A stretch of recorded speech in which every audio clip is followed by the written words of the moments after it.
The ground started to tremble before I even knew why, like the mountain had a heartbeat that suddenly remembered itself. And when Ranger and I stepped past the last ragged line of firs, the world opened, and there it was. Not a gentle postcard waterfall, not some hiking trail photo op, but a living wall of thunder that swallowed the sky, a river falling off the edge of reason, spray blowing sideways like rain in a hurricane. And in that split second, all I could think was the old journal wasn't lying. It never said, "Look at the waterfall." The kind of age you feel in your ribs when you wake up choking on a dream that smells like diesel and gunpowder, a war that ended for everyone else but keeps its boots under your bed, and a rescue dog with amber eyes and a name that fit too well, Ranger, because he saw and heard the world 3 beats before I did, and because he dragged me back from the edge more times than I'll ever admit out loud. Yeah, that happened. The morning everything changed, I'd cracked open the old shed just to give my hands something to do that wasn't shaking, dust blooming in the sun like ghosts surprised to be caught. And Ranger stiffened, not that sharp alarm bark he uses for snakes or strangers, but a low, insistent rumble pointed at a flat-top trunk trussed in rusted iron. The kind of box that remembers hands you'll never meet, and inside, under a flag with 48 stars and a glove the color of tea, I found leather gone soft with 100 winters. If his pages could be trusted. That night was one of the bad ones, the kind where the room shrinks and every shadow has a name, and that book sat on the table like a dare I finally took. Neat cursive turning into a confession if you read past the marching routes and the sketches of ridges I could swear I knew. Talk of a fall of water, a place the old tribes called holy. Spoils his men wanted to melt. Promises he swore to return what should never have been taken. Promises he never kept because a bullet found him first, and I don't know if it was faith or exhaustion. But I needed a mission more than I needed to be right. So I packed light like the job wasn't to survive a winter, but to meet one. Filter, rations, fire, a tarp, a compass. Economical, eyes counting angles, wind, light. And still my head got ambushed by a branch cracking like a rifle report or a hawk's cry flipping into a man's scream from a village 3 continents away. And I'd lock up behind a boulder with my hand closing around a weapon I didn't carry anymore until Ranger pressed that big warm weight into my leg and breathed me forward. The simplest rescue in the world, and we kept going, higher, colder, a ridge where his hackles rose at a thicket. Nothing there until later when we crossed fresh black bear tracks where my map wanted me to walk, and then a slide had erased the path from the old pages.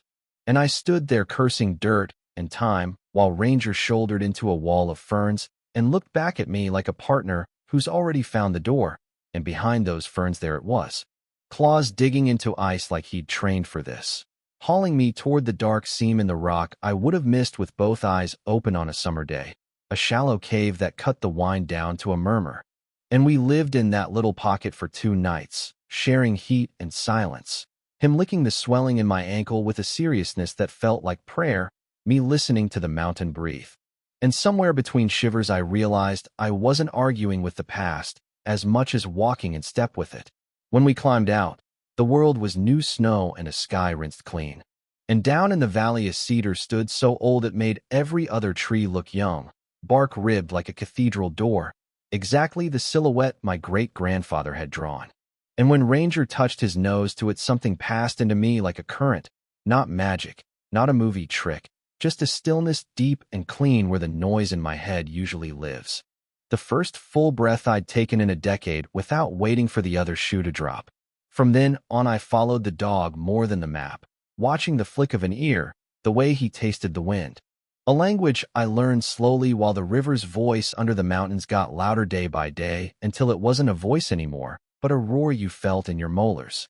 And then we stood where I started this story, at the edge of a pool throwing spray into its own weather system, a cliff face polished by centuries of fury, and there was no door, no ledge, no anything. So I did the only thing that made sense.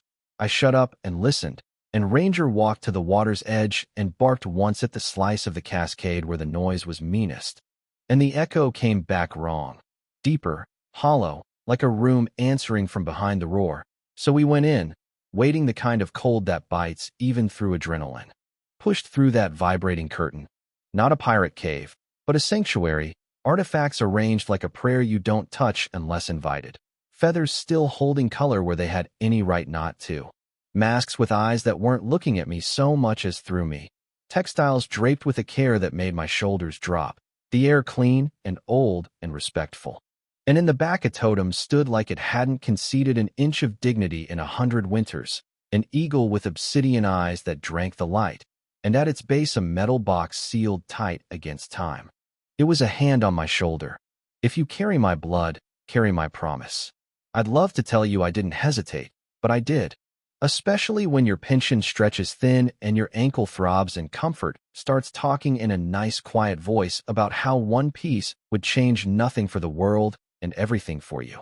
And I stood there with that wolf in my hand and felt every angle of temptation, and Ranger sat down and just looked at me, straight, steady, not begging, not judging, like a partner who knows the answer and is willing to wait for you to say it out loud. So I set the wolf back where it belonged, and something in my chest loosened like a knot you stop yanking on and finally untie. I documented instead, slow and careful, photos from every angle, voice notes describing placements. The work you do when attack isn't the mission, restoration is. Then I rolled rocks back into the fissure until the mountain kept its secret again, and I took nothing but the images, the journal, and the weight of a promise I'd borrowed from a dead man and decided to own. And when we got a signal on a high spine of ridge, I called the cultural office for the Confederated Tribes whose land this has always been. And a week later, I sat under fluorescent lights that buzzed like summer insects in a community room that smelled like coffee and sage, and across from me were 3 council members. The leader, an elder named Mara, hair braided with blue thread like river water at dusk, eyes that had seen grief and didn't blink at mine. They listened while I talked. That photographs can be faked and stories invented, and what was I asking them to believe exactly? And I didn't have a good answer except the truth, which isn't an argument so much as a place you stand. And then Ranger got up without any cue and crossed the room and put his head on her knee like he'd known her all his life. And she set her hand on him and said in a voice that changed the weather in that little room, "He carries a good spirit, and sometimes that's the only key that turns." We went back together, them, me, and the dog who keeps finding doors, climbed into the throat of the water and into the quiet. And when their eyes found the sanctuary, a sound rose like a wind through tall grass. Grief and relief braided, and Mara sang words older than any map I'd ever read. Sage smoke curling under the beam of my flashlight. And when she turned to me, she didn't bless me. That's not her job. She just said the dead had a place to sit now instead of riding every generation's back. And I felt the ghost inside me sit down too. Not gone, just quiet. And somewhere behind the roar, I swear I heard that hollow echo again. Not a warning this time. More like the mountain asking a question we all have to answer for ourselves. Did we do right by leaving the cave where it is, sacred and unseen, guarded by water and a promise? Or should truth live under glass where a wider world can learn from it at the cost of its privacy? What do you call justice when history, need, and community pull in different directions? Who gets to decide when enough has been given back and what it even means to return something that was never ours? You know what I mean. If this story hit you anywhere that matters, I'd like to hear it. Tell me where you stand on right and wrong here, on promises kept late but kept, on the way a community stitches itself after a tear, and if you've got your own ranger. It's a living thing that walks beside you and waits for you to listen.